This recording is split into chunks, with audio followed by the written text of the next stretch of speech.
Alhamdulillah. Alhamdulillahi rabbil alamin. Wa bihi nasta'inu ala umurid dunya waddin. Wassalatu wassalam ala asyrafil anbiya wal mursalin. Allahumma salli wa sallim wa barik ala Muhammad wa ala alihi wa ashabihi ajma'in. Ya ayyuhalladzina amanu taqullaha ittaqullaha haqqa tuqatih wa la tamutunna illa wa antum muslimun. Shadaqallahul adzim. Bapak-bapak, ibu-ibu jamaah yang dirahmati oleh Allah, alhamdulillah sore ini kita melanjutkan ikhtiar kita untuk berbekal. Sebaik-baik bekal adalah takwa. Bagian dari takwa adalah memahami apa yang Allah Ta'ala perintahkan dan melaksanakannya, dan memahami apa yang Allah larang dan menjauhinya. Ini nanti usul ke panitia ya, Mas Wahyu Setiawan, nanti sampaikan ke tim Quran mulai Sabtu depan ya Bapak Ibu. Insya Allah kita adakan tahsin, jadi setengah 5 tet ya. Insya Allah kita mulai pembukaan, siapapun MC-nya ya, Mas Wahyu nanti dikomunikasikan biar jadi amal soleh. Bapak Ibu telat boleh, datang tepat waktu lebih bagus. Jadi kita semua sepakat setengah 5 tet kita mulai. Kemudian MC tanggung jawab untuk memulai jam setengah 5 persis ya, on time, tidak kurang 1 detik pun ya, nanti bisa dirembuk. Kemudian setelah dibuka diberi beberapa hal, kemudian dilanjutkan amalan yang kedua yaitu tahsinul Quran ya. Ada tim Quran betul nih Mas Anis ya, nanti tahsinul Quran mulai Sabtu besok ya. Nanti antara Mas Anis, Mas Fatih atau Mas Fajar atau yang lainnya nanti dirembuk ya Mas Anis ya. Pokoknya kalau bisa ada tahsinul Quran. Ini bagian dari janji mengapa rumah sajadah didirikan. Terus rumah sajadah didirikan dalam upaya punya misi untuk mewujudkan generasi Qur'ani dan mandiri. Jangan sampai anak-anak kita dorong memperbaiki bacaan Qur'annya, ternyata orang tuanya malah kelalen gitu. Nanti terus Bapak Ibu mboten saya kaget kok suatu kali jenengan kok akan dites sama tim Quran nggih, mboten napa-napa, niku bagian dari kewajaran. Karena kita berharap keluarga kita ini rame-rame bareng-bareng masuk surganipun Gusti Allah, lalu mendapatkan syafaat dari Al-Qur'an Al-Karim. Maka kalau jenengan sudah bagus bacaannya, bahkan sudah ikut kelas tahsin, sudah lolos, alhamdulillah, itu jadi kabar gembira. Bagi yang belum, alhamdulillah, ini kesempatan untuk belajar kembali. Terus untuk awalan mulai Sabtu besok, ini tak tolong dicatat ya Mas Wahyu, di list nanti daftarnya, nanti di-share di grup panitia nanti agar dimulai tepat waktu. Kalau pesertanya nggak ada, pripun tenopo-nopo.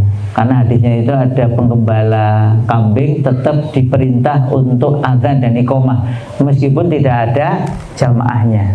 Nanti kata ulama, karena tidak sukar bagi Allah mengirimkan jamaah lain.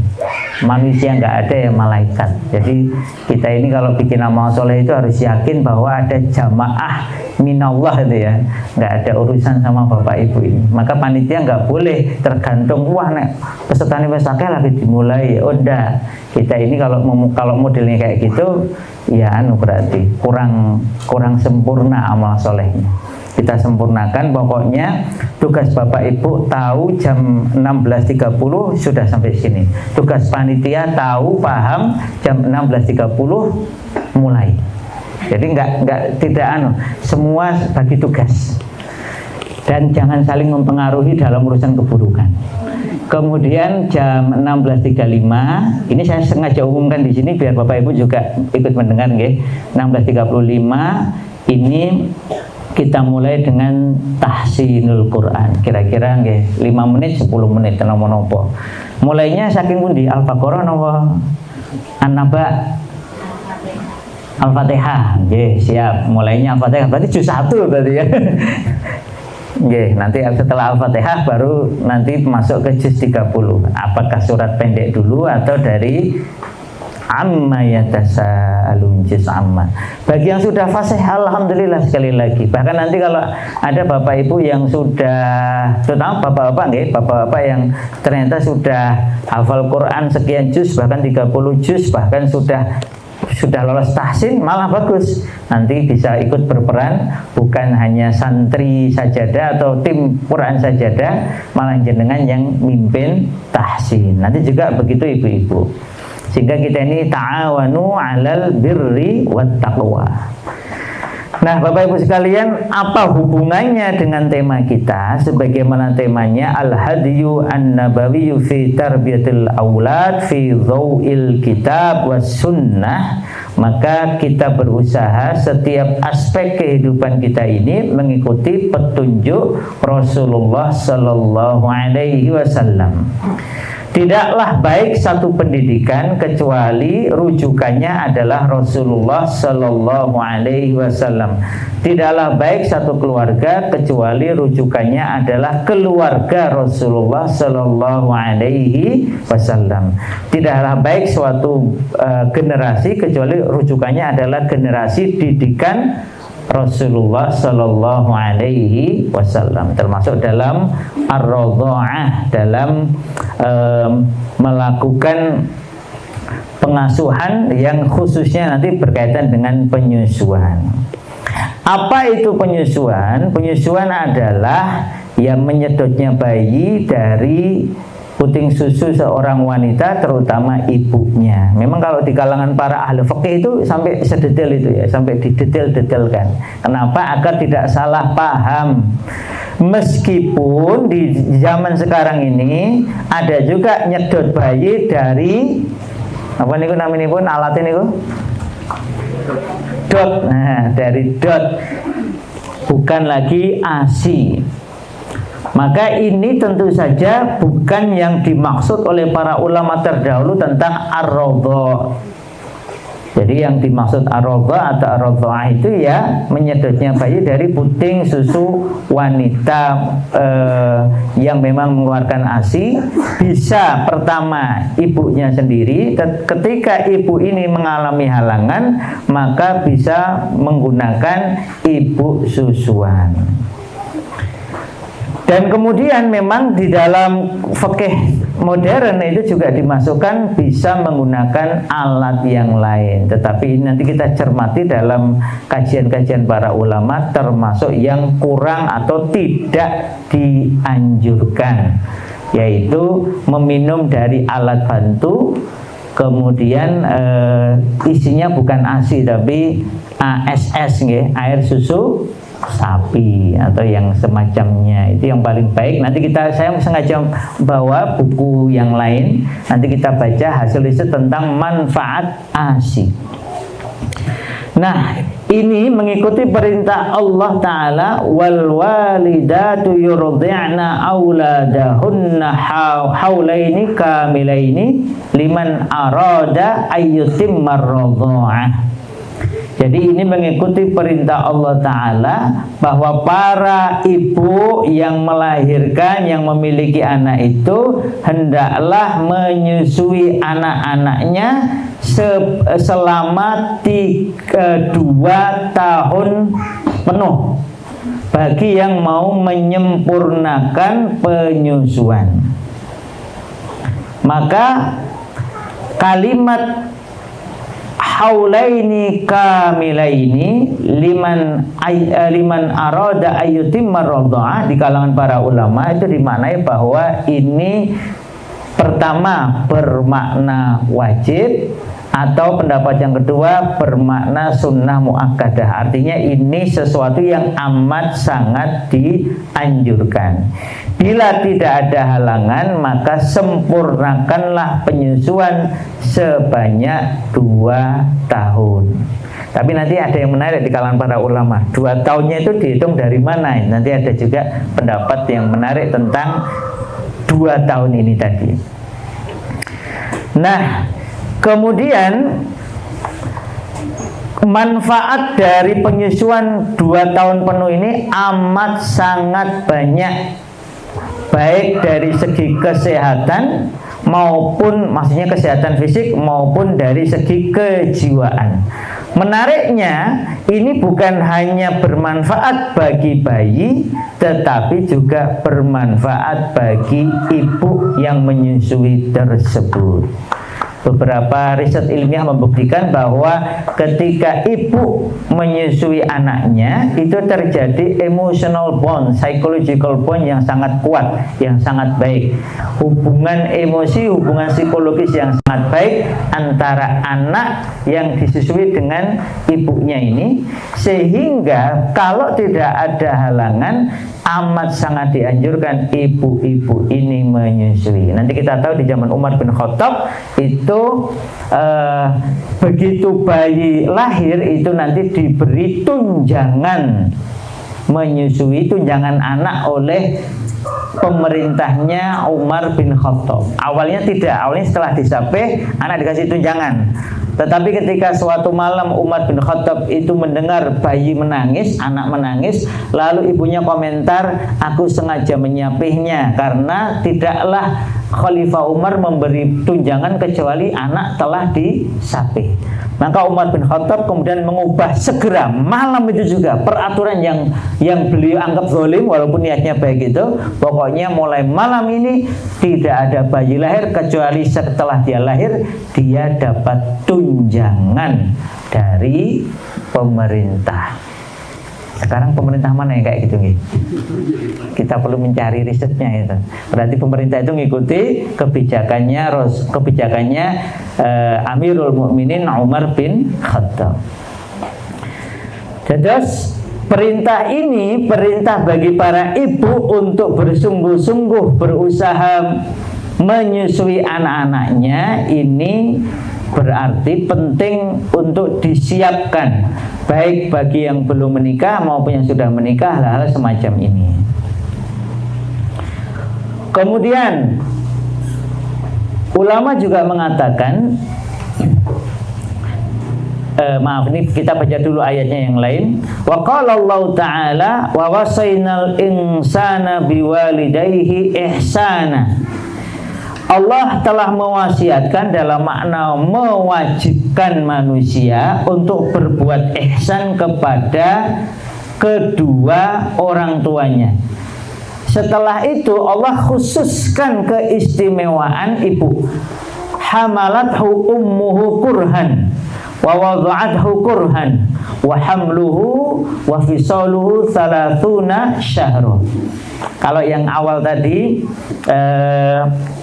di surat yang awal tadi di surat Al-Baqarah ayat 233 disebutkan 2 tahun sempurna. Kalau di Al-Ahqaf ayat 15 disebutkan sampai 30 tahun. Jadi ibunya telah mengandungnya dalam kondisi payah, melahirkannya dalam kondisi payah berat, dan kemudian mengandung menyapihnya itu total 30 bulan. Berarti dari terjadinya kandungan, melahirkan sampai menyusui niku di total pinten 30 bulan. Nah, nanti ini menarik karena ini menjadi munculnya munculnya fatwa di zaman Utsman bin Affan. Fatwa itu diusulkan oleh Ali bin Abi Thalib bahwa kalau ada anak lahir 6 bulan, jadi ada ibu melahirkan usia 6 bulan itu masih dikategorikan normal. Maksudnya itu bisa terjadi. Saya nggak tahu kalau ibu-ibu ini ada yang melahirkan 6 bulan, betul Bu? Betul nih, nggak ada ya. Walaupun kadang kalau di sini disebut prematur. Ya karena normalnya 9 bulan. Tapi secara Quran menyampaikan kepada kita kan 30 bulan. 30 bulan dikurangi 2 tahun sempurna itu berarti kan 2 kali 12 nggih. 30 kurangi 2 kali 12 24. Berarti pinten bulan? 6 bulan. Berarti nanti kata Ali bin Abi Thalib berarti ada ibu melahirkan anak dengan usia kandungan hanya 6 bulan. Dari mana dalilnya? Dari ini. Maka nanti dirubah fatwanya karena waktu itu si istri ini karena dianggap berzina maka mau dirajam. Tapi dengan hitung-hitungan dari Ali bin Abi Thalib berdasarkan ayat-ayat Quran, maka sang wanita tidak dirajam, dicabut hukumannya, dimuliakan kedudukannya.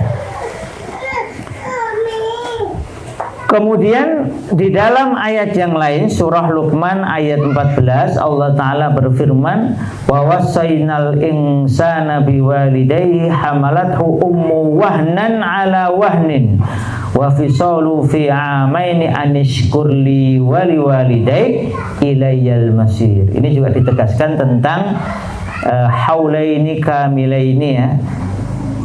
Ama ini ya 2 tahun ya, sami ya, seperti haulaini kamilaini. Dari sini anjurannya adalah menyempurnakan radha'ah, yaitu selama 2 tahun penuh. Dan kemudian tidak ada kelanjutan setelah 2 tahun. Jadi anjurannya ya 2 tahun kemawon.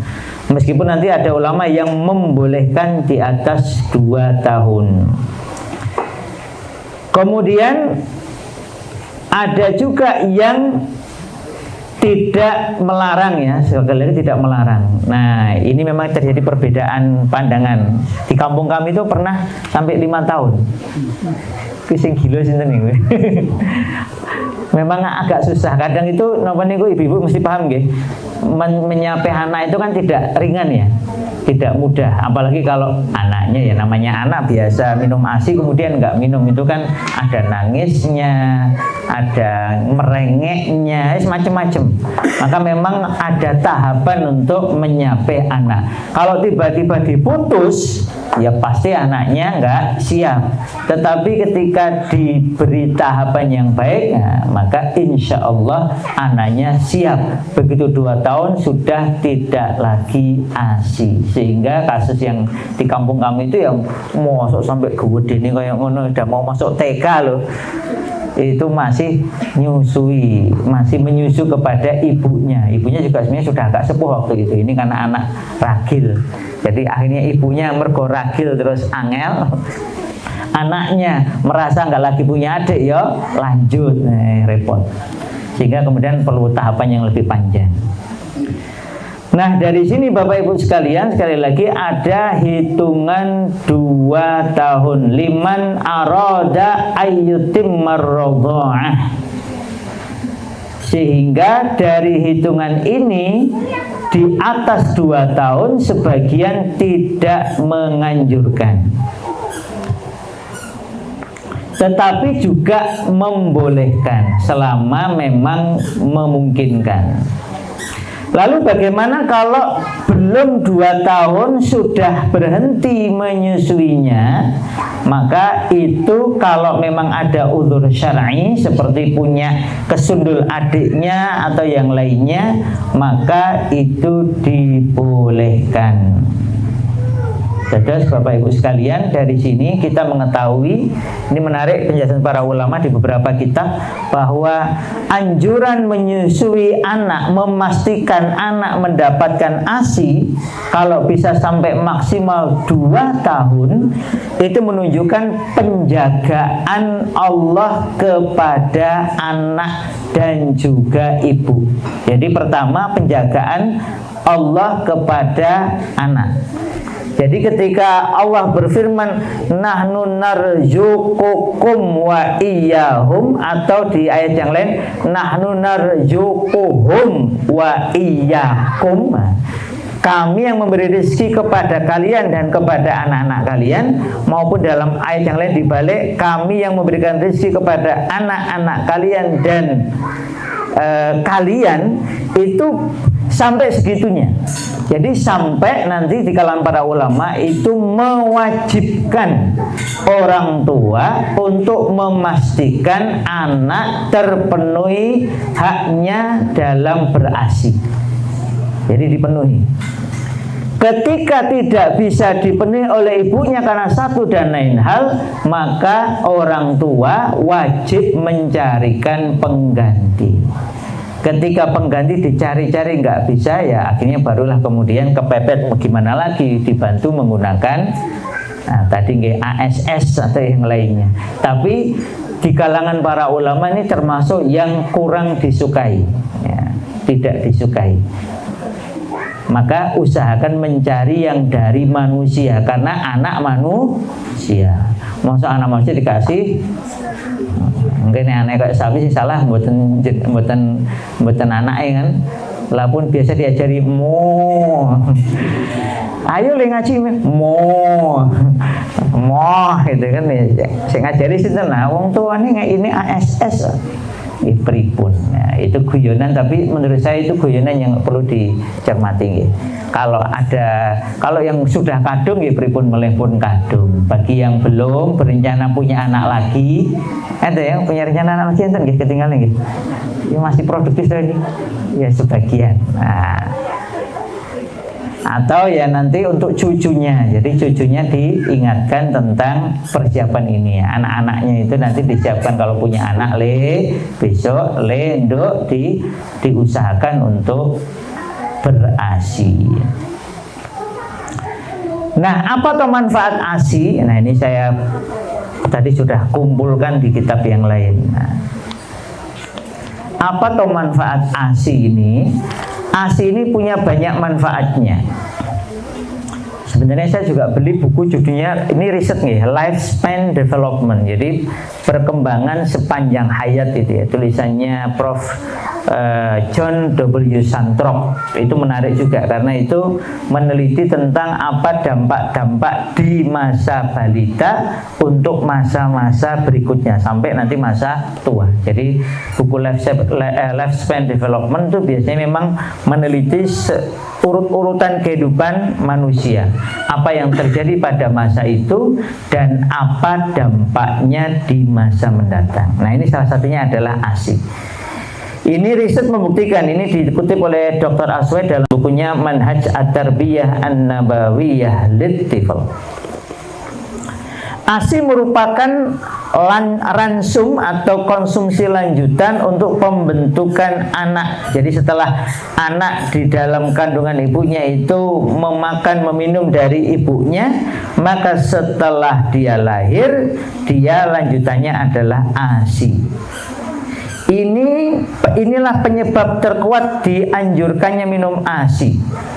Ada banyak hikmah manfaat, diantaranya satu, bayi meminum ASI yang sangat bersih dan higienis, nggak pakai plastik, nggak pakai botol, langsung dari wadah yang diciptakan Allah Ta'ala paling baik.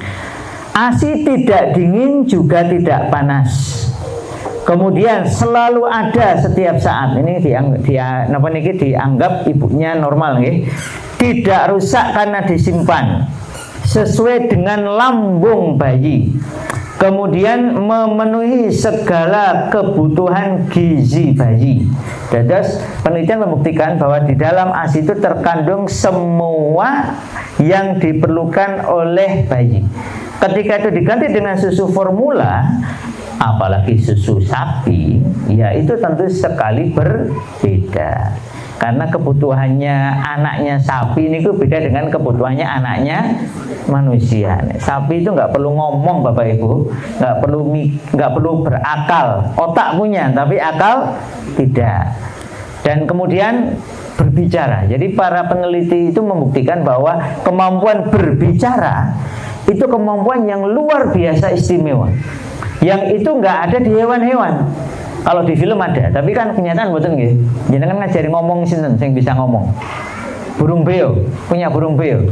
Niru kan bisa, niru nggih, tapi nggak berbicara kan. kita ini umaminipun jenengan ini jenengan punya anak, lalu pengen anaknya pinter bahasa Arab. Caranya gampil. Jenengan pindah ke negeri Arab, membesarkan anak di lingkungan yang berbahasa Arab. Maka anak yang asli bapaknya Indonesia, ibunya Indonesia, nggak bisa bahasa Arab umpamanya, begitu bayi ini tinggal di lingkungan berbahasa Arab, maka native language-nya nopo? Bahasa Arab. Jadi itu tidak bisa ditemukan di makhluk yang lain. Makanya jangan percaya kalau ada yang mengatakan manusia turunan kera, kan mirip niku tidak berarti terus sama kan konten. Dan ternyata juga ada yang memprotes. Darwin nggak pernah ngomong seperti itu di bukunya. Darwin nggak pernah ngomong kalau manusia itu turunan kera. Darwin cuma menyampaikan beberapa hal, nah, yang kemudian diasumsikan Darwin bilang manusia turunan kera. Nah, ini perlu baca buku aslinya nih, The Origin of apa? Judulnya itu The Origin of Species ya. Nah, itu silahkan. Saya pernah pegang, tapi belum khatam. Yang asli ya, bukan yang terjemahan ini. Oke, ngoten nggih. Terus kemudian ASI membentuk sistem imun bagi bayi dalam melawan kuman penyakit. Nah, ini sama seperti tadi ya, karena kandungan gizinya yang sangat kuat, sangat baik, sangat sempurna, sangat lengkap, tidak bisa digantikan oleh makanan yang lain. Maka satu di antara efek pentingnya adalah munculnya sistem imun, kekebalan tubuh dalam diri bayi. Kemudian minum susu langsung dari payudara ibu mencegah obesitas bagi ibu dan bayi. Oh, jadi ibu-ibu ternyata kegemukan menurut data ini karena Bu, karena nggak menyusui Bu. Wah, berarti perlu punya anak lagi nih ya kayaknya. Dianjurkan ibu-ibu. Ini yang bilang bukan saya loh ya. Saya cuma membacakan. Nanti kalau mau protes silahkan dilihat risetnya. Ini ada di dalam makalah Ihtimamul Islam Bitaghdhiyatit Tifl karya Dr. Farouk Musahil. Nah, nanti kalau mau dicari ya, Dr. Farouk Musahil. Pernah dimuat di majalah Al-Ummah Al-Qatariyah, berarti daerah Qatar. Mana Qatar? Ya, Qatar nggih. Wah, ini bisa dicari nih besok yang mau ke Qatar. Ada yang mau mampir ke Qatar? Nanti kalau mau mampir ke Qatar, cari yang nomor niku yang agak panjang. Terus kemudian keluar, nggak usah bayar. Karena di Qatar itu kita gratis visa sampai kira-kira 1 bulan. Moga-moga tambah nih sekarang. Terus nanti jenengan tinggal nyari mau pakai kereta bisa, mau pakai taksi bisa, mau pakai bis bisa. Kalau yang murah ya pakai transportasi umum. Itu paling tinggal bayar sehari itu cuman berapa puluh ribu gitu. Kalau nggak salah nggak nyampe 50.000. Itu jenengan mau pergi kemanapun seluruh Qatar, asalkan pakai kereta atau pakai bis bisa. Nah, enak tadi dicoba nih kapan-kapan. Saya udah nyoba masalahnya. Nah, nanti jenengan nyari yang ke arah Perpustakaan Nasional Qatar. Nah, nanti tinggal tanya petugasnya, buku ini ada nggak? Harusnya ada karena ini Al-Ummah Al-Qatariyah. Tinggal nanti edisinya. Itu perpustakaannya Masya Allah sangat besar, sangat lengkap. Nah, kemudian di lain itu minum ASI itu juga menimbulkan kasih sayang dan memperkuat ikatan ya, emotional bond atau psychological bonding antara ibu dengan anaknya. Ini sudah banyak risetnya. Saya pernah menyampaikan ini riset dari versi lain dari Dr. Gohar Mushtaq bahwa ternyata ketika bayi menyusu kepada ibunya itu terjadi hubungan yang sangat kuat. Satu di antara bentuk hubungannya itu adalah sampai itu detak jantungnya, heartbeatnya anak itu nanti nyambung sama ibu barengan, deg deg deg deg deg deg dan tenang. Jadi ketika ibunya menyusui dengan baik, terjadi hubungan emosional yang sangat kuat, kemudian secara kejiwaan anak akan tumbuh menjadi pribadi yang sehat mentalnya. Nah, satu di antara bentuknya adalah tadi sampai penyesuaian detak jantung. Jadi ada penelitian khusus tentang detak jantung itu. ketika anak biasa menyusu langsung kepada ibunya dalam kondisi tenang, maka anak akan kuat mentalnya, sehat mentalnya. Begitu pula sebaliknya, ketika ibu ini mengalami gangguan mental sehingga jantungnya sering berdegup tidak biasa, tidak normal, maka anak ini juga akan terpengaruh sehingga kemudian menjadi tidak normal. Na'udzubillahi min dzalik. Kemudian aktivitas menyusui apabila disertai dengan niat yang baik dan mengharap keridhaan Allah Ta'ala akan memberikan hasil yang optimal. Nah, jadi ini Amr bin Abdullah itu berkata kepada istrinya yang sedang menyusui bayinya. Kalimatnya menarik sekali nih Bapak Ibu. Apa kata Amr bin Abdullah ini? Wahai istriku, janganlah engkau menyusui bayimu seperti hewan menyusui anaknya. Hewan pun menyusui anaknya karena kasih sayang. Terus induknya hewan itu kalau menyusui anaknya juga penuh kasih sayang. Jenengan punya apa? Kucing punya? Kucing di rumah? Kalau nggak punya nanti bisa ngambil di Pondok Putri. Itu lagi banyak sekali kucing itu. Jadi kadang ngelihat kucing menyusui anaknya itu masya Allah penuh kasih sayang sampai ibunya kurus kering gitu ya. Kalau mamanya dikasih makan, lalu anaknya ikut makan di piring ibunya itu atau tempat makan ibunya itu induknya itu cuma diem melihati anaknya makan. Baru nanti anaknya berhenti, baru dia makan. Atau kita harus menyediakan tempat makan baru untuk induknya ini. Jadi saking sayang itu kalau anaknya makan dia diem, dia berhenti makan. Itu kucing aja bisa kayak gitu. Kurus, kering, pokoknya asal anaknya bisa makan dan minum dari dia. Masya Allah. Jadi kata Amr bin Abdullah, hewan juga menyusui anaknya karena kasih sayang. Akan tetapi susuilah bayimu dengan niat mengharap ridha Allah. Dan agar dengan asimu ini hiduplah seorang makhluk yang mentauhidkan Allah dan beribadah kepadanya. Ini dicatat oleh Al-Mawardi dalam kitabnya Nasihatul Muluk, nasihat untuk para raja. Jadi kalau bapak-bapak, ibu-ibu pengen anaknya besok jadi raja atau jadi pemimpin yang baik, itu satu diantaranya dididik semenjak dari lahir, diperhatikan asupannya termasuk asinya. Oleh karena itu memang perlu memperhatikan kehamilan ya, jangan barusan terus langsung hamil lagi. Tapi sebenarnya di kalangan ulama ya boleh-boleh saja, asalkan tidak membahayakan. Karena kalau sudah anaknya masih kecil baru 1-2 bulan hamil lagi, wah itu juga mesak nih anaknya ini, karena nanti asinya kan ada rasa yang berbeda sehingga kemudian si bayi ini nggak mau minum asi, terpaksa minum yang lain. Maka salah satu tanggung jawabnya kalau memungkinkan mencarikan ibu susuan. Tapi kalau di Indonesia ini tidak biasa tidak lazimnya. Tapi kalau saya ingat dulu cerita simbah saya itu biasa ya. Jadi simbah-simbah dulu itu biasa mencarikan, bahkan sengaja nyarikan yang umpamanya ya memang yang solihah umpamanya nyai atau ustazah yang pas punya anak, nanti disengaja. Tapi itu juga harus hati-hati karena nanti kita perlu memperhatikan fikihnya. Karena begitu bayi ini sudah menyusui sekitar minimal 5 kali, ada yang menyepakati 5 kali, sampai ada ulama itu menulis kitab judulnya larangan atau menjadi mahram karena menyusu minimal 5 kali.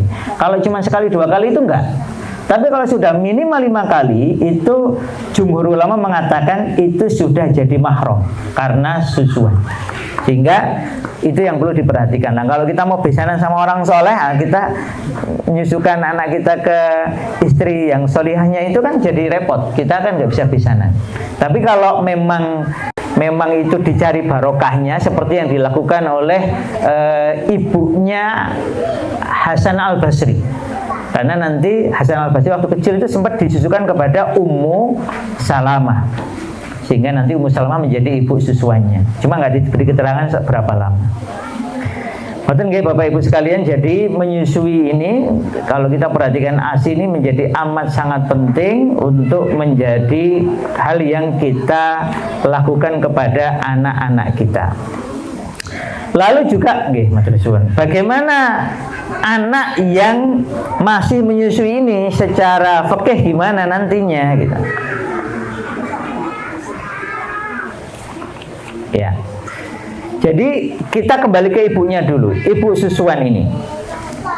Ibu yang menyusui anaknya itu dijamin oleh Allah Ta'ala bagiannya. Maksudnya ngeten, ketika suami istri ini dalam kondisi masih berumah tangga, maka sang bapak itu wajib memenuhi keperluan ibunya ini, memenuhi apa yang dimakan dan diminumnya, sehingga ketika dia menyusui anaknya, insya Allah anaknya mendapatkan ASI yang berkualitas.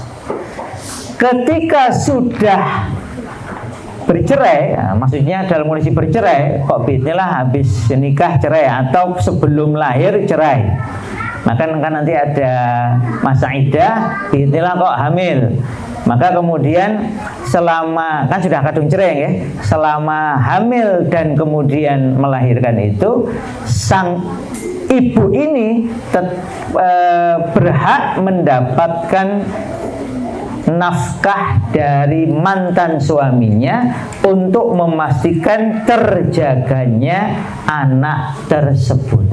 Jadi ini tanda bagaimana agama ini menjaga betul agar si ibu melaksanakan tugasnya, si bapak melaksanakan amanah atasnya, atas ibu dan anak yang dikandungnya itu, dan anak mendapatkan asupan dari lahir sampai minimal 2 tahun. Nah, ini bicara rodoah dulu.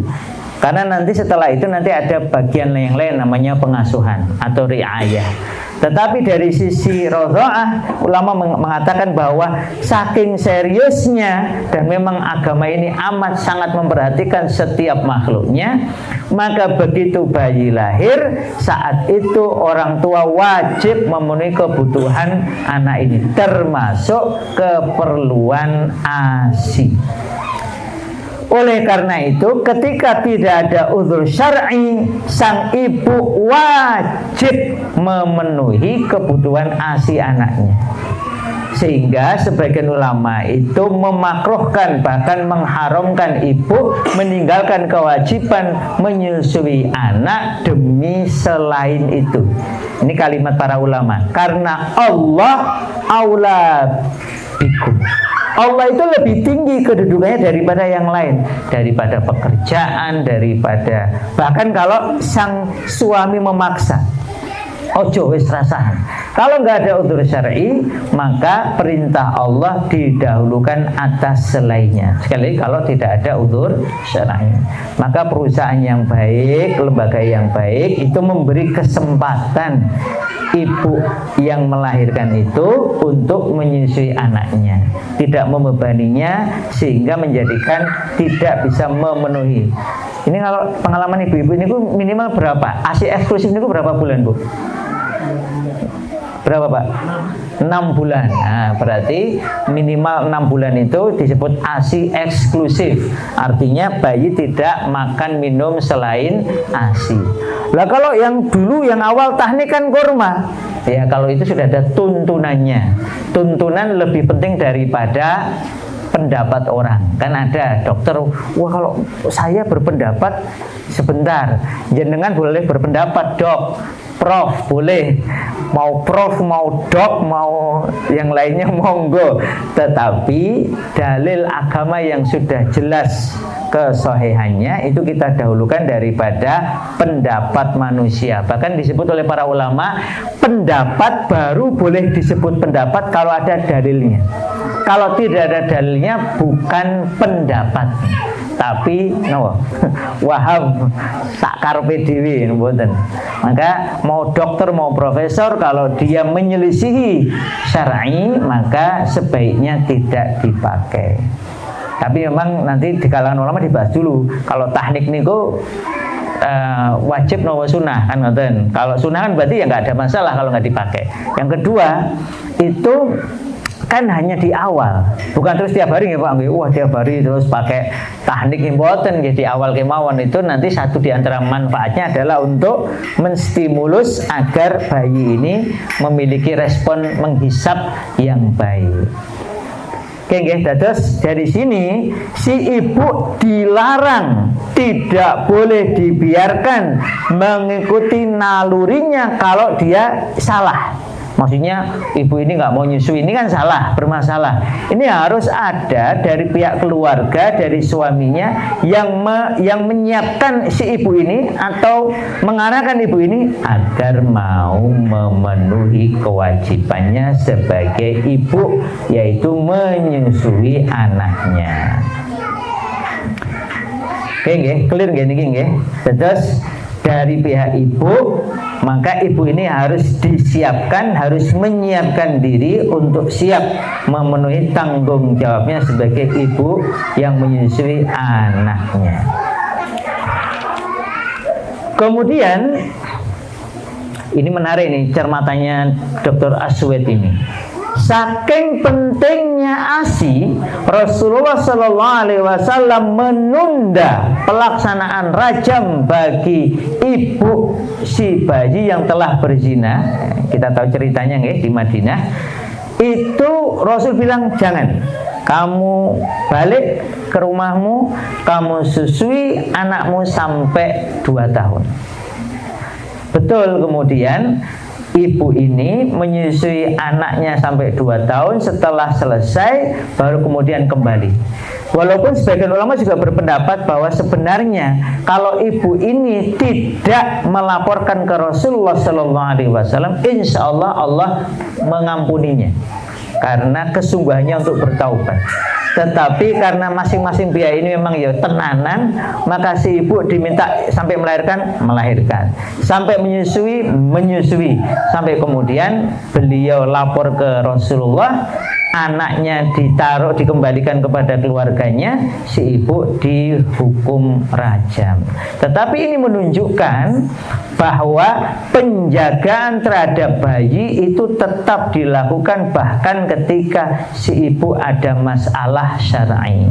Sehingga dengan itu si bayi ini punya hak dan dipenuhi haknya untuk tumbuh kembang secara sehat, secara jasmani dan ruhani. Yang jomblo-jomblo kayak ya Mas Yusuf ya, perhatikan besok dinasihati ke calon istrinya, kalau sudah jadi istri aja ya. Nah, dari sini Ibnu Sina itu menekankan pentingnya minum ASI. Tadi ada Al-Mawardi, ada Ibnu Sina, ada juga Dr. Al-Baladi. Apa kata Ibnu Sina? Anak atau bayi harus minum ASI sebanyak mungkin. Sebab banyak sekali manfaatnya dalam menyusu kepada ibunya, termasuk mencegah apa yang membawa madharat. Jadi menurut dokter ini ahli dokter ini, Ibnu Sina kan terkenal sekali dengan al-qanun fit-tib, hukum-hukum medisnya. Itu Ibnu Sina mengatakan bahwa ketika bayi menyusu itu ada amat sangat banyak manfaat yang didapatkan oleh bayi dan amat sangat banyak madharat yang dicegah dengan menyusu itu. Saking banyaknya. Kemudian Dr. Al-Baladi mengatakan ASI lebih cocok untuk semua bayi dibandingkan dengan jenis susu yang lain selama sang ibu tidak sakit atau penyebab lain yang menyebabkan kualitas ASI-nya rusak. Jadi selama normal, ASI adalah air susu yang terbaik bagi anak. Kemudian beliau menambahi keselamatan, manfaat dan kesehatan itu terjaga ketika ibu menyusui anak. Jadi menurut Dr. Al-Baladi ini, kesehatan ibu dan anak itu terjaga ketika keduanya melakukan interaksi ini. Jadi bukan hanya untuk anaknya, tapi untuk ibunya. Maka kalau ibu ini pengen kondisinya sehat, maka silahkan memperhatikan hal tersebut ini. Bagi yang sudah selesai, sudah tutup pabrik, maka ini diingatkan kepada anak-anaknya kelak ketika sudah dewasa, apalagi anak-anak perempuan yang siap menikah. Bagian dari tanggung jawab pernikahan adalah rodho'ah.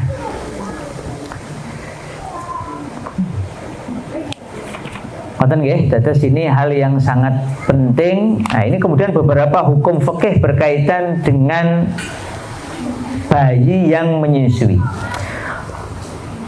Anna Rasulullah sallallahu alaihi wasallam kana yu'ta bisibyani fayubarriku alaihim wa yuhannikuhum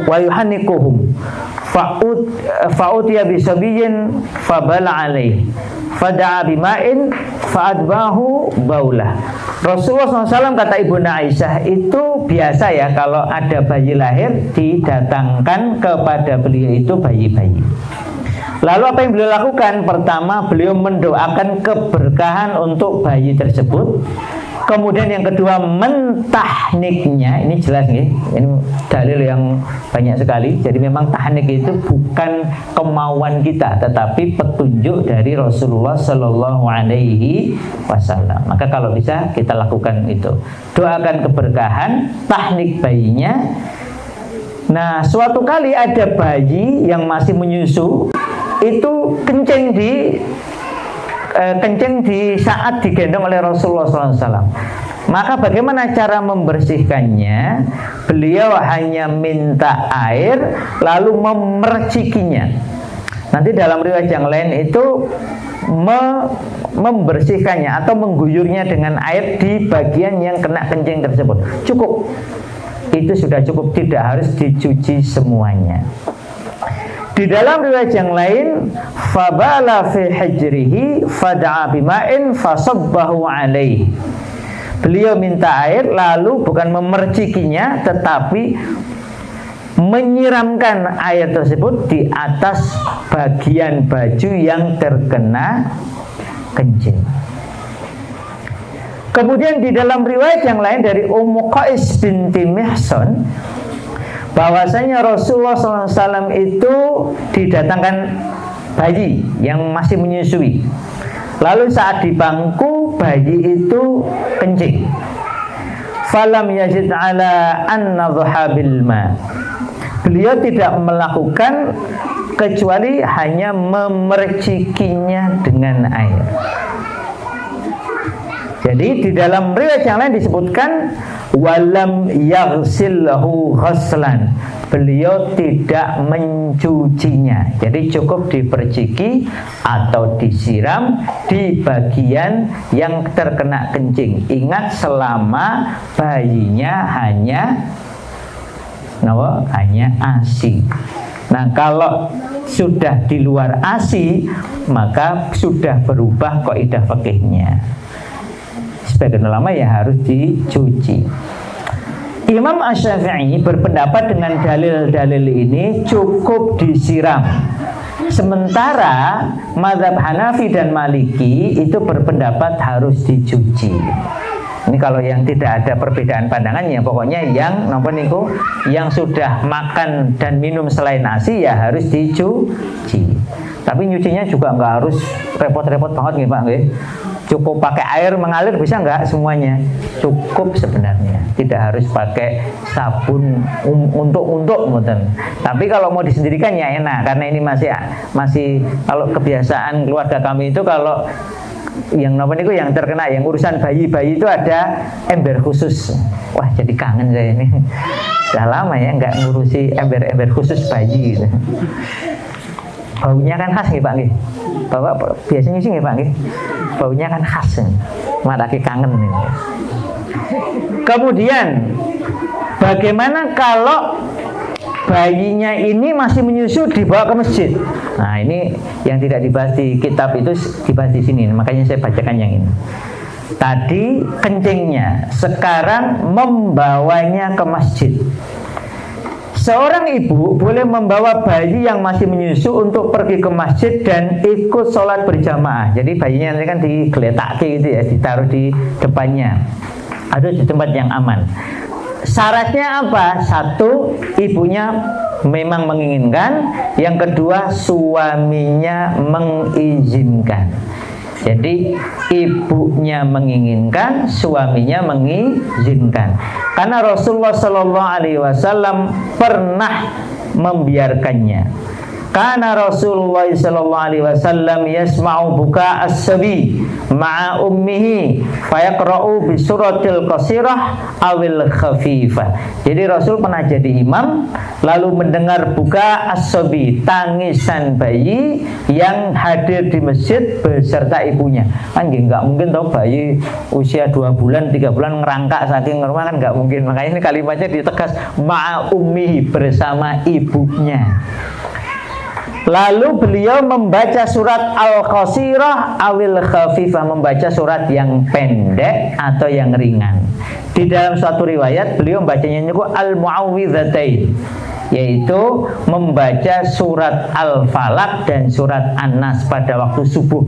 Sampai-sampai para sahabat komentar, karena Rasul itu kalau subuh biasanya panjang atau pendek? Agak panjang. Ini kok dengaran bacanya pendek-pendek. Ibu-ibu, berarti kalau ibu-ibu mau membuat imamnya itu sadar diri, loh ini ngikuti sunnah Rasul. Jadi ada imam kok dawane kedawan kakean. Nah. Dites imamnya ngertos mboten nggih, bawa bayi, pinjem bayi pripun. Pokoknya sing bayi ayo mangkat subuhan. Nyoba imamnya ngerti apa ora. Nah, karena Rasul itu membaca pendek sampai para makmum itu hafal Rasul loh. Kok pendek sekali? Pendeknya enggak ketulungan nih. Al-Falaq, An-Nas. Itu kan pendek sekali nggih. Maka kemudian Rasulullah mengatakan, aku mendengar tangisan bayi dan aku khawatir ibunya terganggu. Jadi betapa mulianya agama ini sampai Rasulullah itu tidak mau bayi kecil menangis mengganggu sholat, bukan orang lain tapi ibunya. Kalau jamaah yang nggak paham kan malah nyengeni ibu, ngerti bayi cilik kau neng masjid. Oh, ini berarti makmumnya. Makanya kadang yang kayak gini itu perlu kita sampaikan di pengajian-pengajian ibu-ibu, pengajian bapak-bapak, untuk menjadi kesadaran bersama bahwa saking istimewanya agama ini, bayi-bayi kecil belum bisa apa-apa kecuali nangis, itu pun boleh dibawa ke masjid. Ingat nggak, zaman itu belum ada pampers dan diapers. Berarti kan ibu itu kalau bawa ke masjid memang usahanya luar biasa untuk memastikan kalau ngapunten kalau pipis tidak kemana-mana, dan itu boleh. Sedangkan di dalam riwayat yang lain itu Rasulullah Shallallahu Alaihi Wasallam bersabda, "Inni la adkhula fi shalah wa ana uridu itolataha." Jadi Rasul menegaskan, sesungguhnya aku itu benar-benar waktu mau sholat itu punya keinginan untuk memanjangkan. Fa asma'u buka asabi, lalu aku, kata Rasul, mendengar tangisan bayi. Fa'atajawwazu fi sholati mimma a'lamu min syiddati wajdi umihi min bukaihi. Maka aku memudahkan, memendekkan sholat karena tahu betapa besar rasa cinta kasih sayang ibu itu kepada anaknya. Khawatir ibunya nggak khusyuk sholat karena anaknya nangis. Sebenarnya Bapak Ibu, kalau kita kiaskan itu juga berlaku untuk yang lain. Mamanya ada bapak-bapak bawa anak sudah gede, tapi ngapunten, namanya mungkin anak usia 3 tahun 4 tahun main jatuh nangis. Imam yang baik harusnya juga ngikuti Rasul, memendekkan sholat, bukan malah kapok muka pentak dawak sekalian, salah dewe. Nah, itu juga nggak benar. Maka masjid ramah anak itu diajarkan dari zaman Rasulullah Sallallahu Alaihi Wasallam. Kemudian di dalam riwayat yang lain itu beliau ini dalam riwayat Anas bin Malik lagi, beliau itu khaffafa. Kemudian ini komentarnya Anas, fadhonanna annahu innama fa'ala dzalika rahmatan lis-sabi idza alima anna ummahu ma'u fis shalah. Jadi ketika terdengar tangisan bayi, itu Rasul meringankan, dalam mana memendekkan sholatnya. Lalu komentarnya Anas, kami menduga karena beliau melakukan itu karena kasih sayangnya kepada bayinya. Jadi imam itu harus tahu kondisi, termasuk kondisi jamaahnya.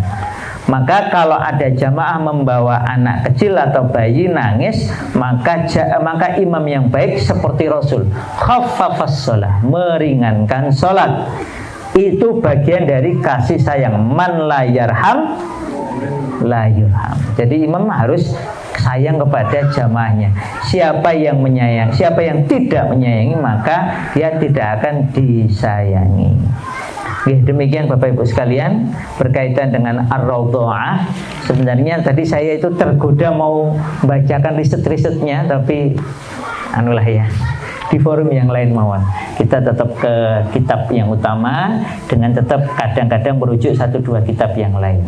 Maka semoga ini bagian yang sangat penting untuk menjaga kebaikan kita semua. Dan semoga Allah Ta'ala jadikan kita ini orang-orang yang makin kokoh, makin kuat dalam beramal soleh. Jadi kalau Bapak Ibu mendengar satu ayat atau mendengar satu hadis, itu saya juga ingatkan ke diri saya dan kepada para santri, itu jangan menganggap ini ilmu ecek-ecek. Ini ilmu tertinggi. Jadi ilmu tertinggi itu adalah Quran dan hadis.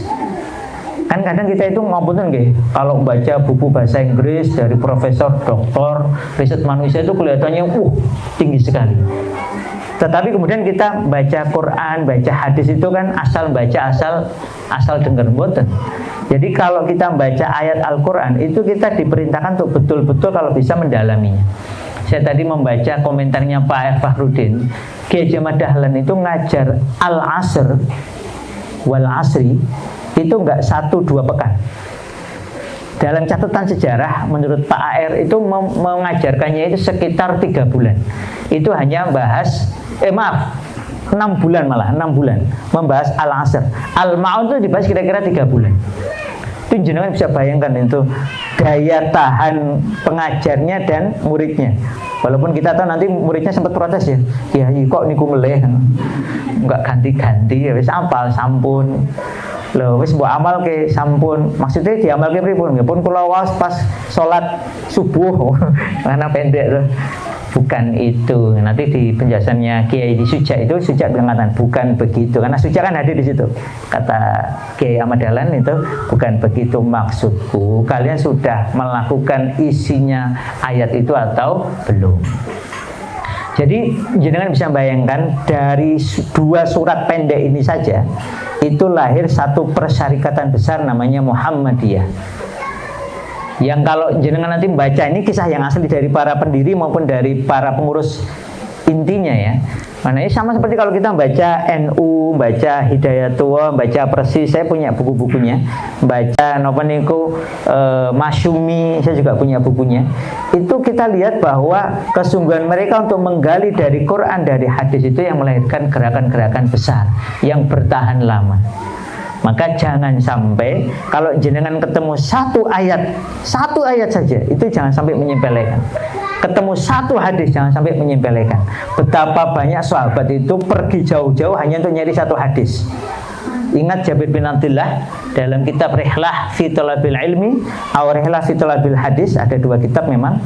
Itu beliau itu sampai berjalan 1 bulan untuk dengar satu hadis, lalu pulang, berarti 2 bulan hanya untuk dengar satu hadis.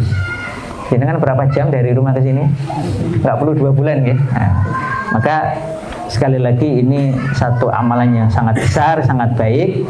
Jangan pernah muncul rasa nyepeleke satupun ayat, satupun hadis. Jenengan menghabiskan berhari-hari untuk mempelajari satu ayat atau mempelajari satu hadis, itu bagian dari keutamaan dan kemuliaan agama ini. Maka marilah kita jaga ini sebaik-baiknya. Demikian Allah alam bisawab. Saya kembalikan ke pembawa acara. Alhamdulillah, bisa terima kasih kepada pada sore hari ini sama belajar tentang roboah dan bacaan juga manfaat-manfaatnya. Nah, untuk ini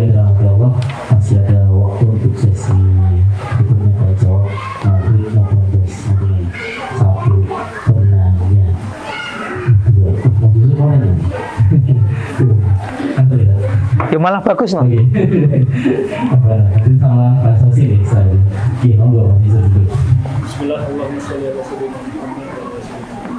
Ustaz izin bertanya, Iya. bagaimana jika anak bayi itu dia buang air kecil atau buang air besar, tapi disucikannya dengan tisu basah. Kemudian bagaimana anak itu disapi gitu lewat dari 2 tahun, misalkan 3-4 tahun selesai disapi. Apakah itu ada tetap, apakah itu ada dampak, masih ada dampak positifnya bagi orang tua dan si anak, atau justru malah sebaliknya? Yang kedua, pripun yang kedua? Itu menyapi anak. Menyapi anak. Bagaimana misalkan anak misalkan udah 4 tahun gitu. 4 tahun. Ya. Baru disapi. Iya, iya.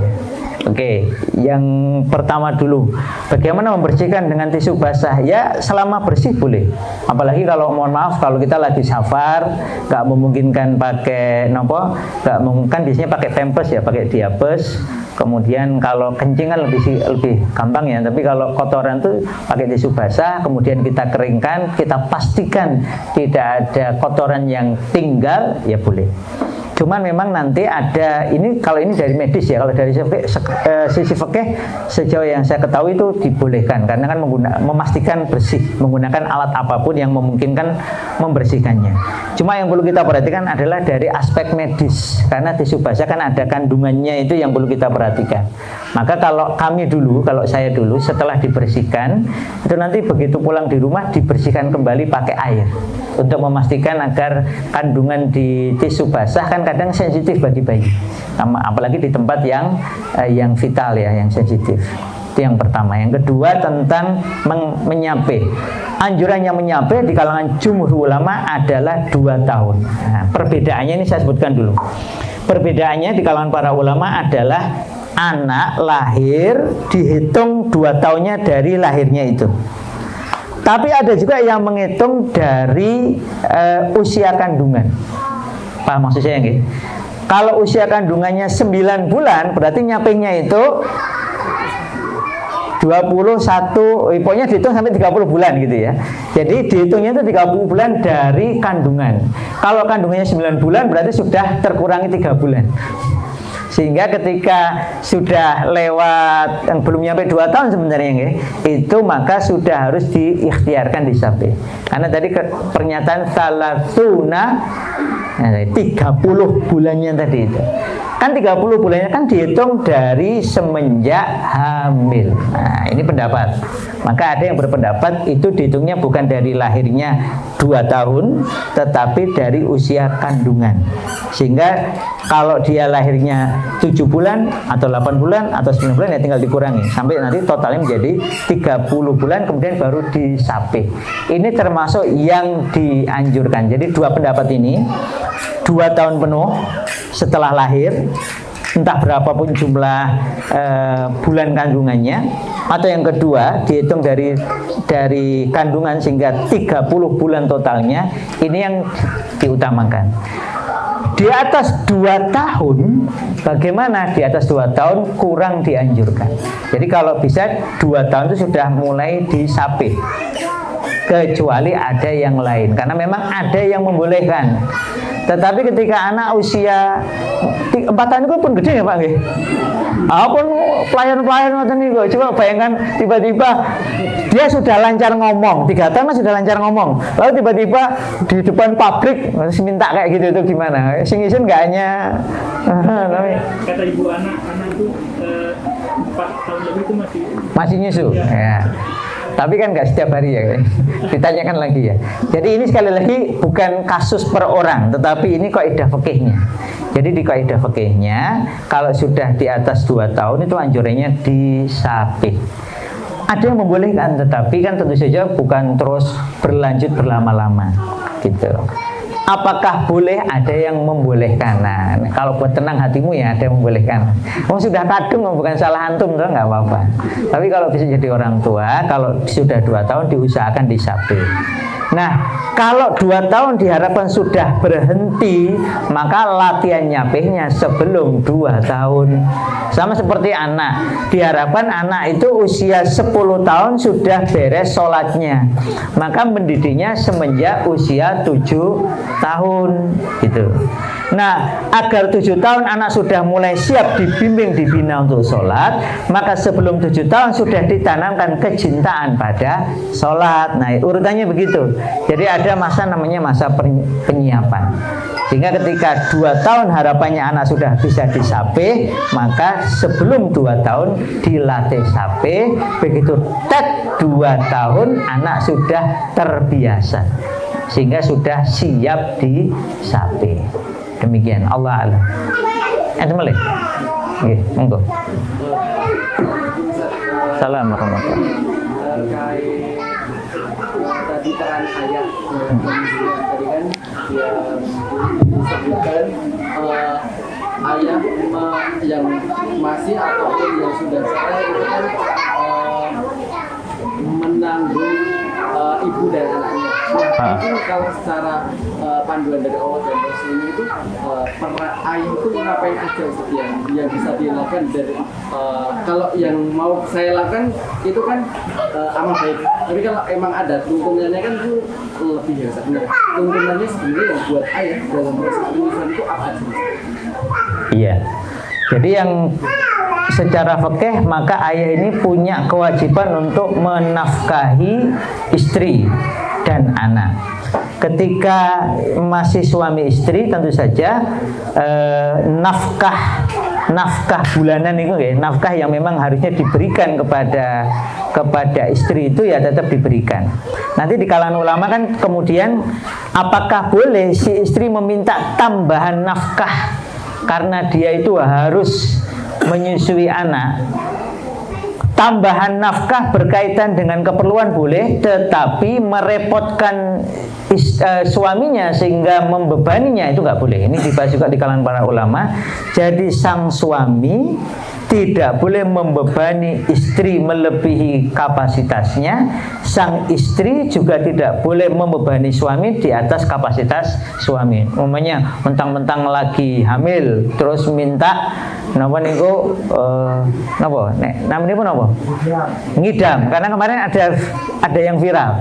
Istri itu sampai guyonane penjual rujaknya itu. Ini saya kira ini istrinya mau membunuh suaminya. Jadi minta suaminya yang minta makan pakai lombok itu, lomboknya kira-kira segini nih. Ceplokannya itu loh. Ya itu.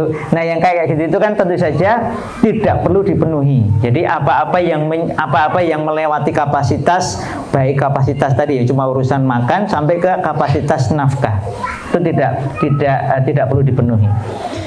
Nah, tetapi selama memungkinkan maka sang suami ini harus memenuhi segala keperluannya. Mamanya, ini istri ini menurut medis perlu makan, minum halal, thayyib ini. Nah, itu memang sebaiknya dikonsultasikan kepada dokter.